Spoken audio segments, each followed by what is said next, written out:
በኃጢአት ባርነት ስንኖር ተገዝተን ከቤቱ ስንርቅ ትእዛዙን አፍርሰን አይቶ ዝም ላለን ጠላቶቹ ሳለን ውለታው ግሩም ነው ክብር ለእርሱ ይሁን።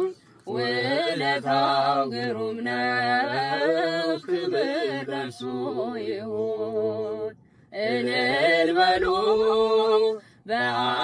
በአንድነት ዘምሩ አመስግኑ ለክብሩ ዘምሩለት። እንደ እግዚአብሔር ያለ ማንም የለም በሉ።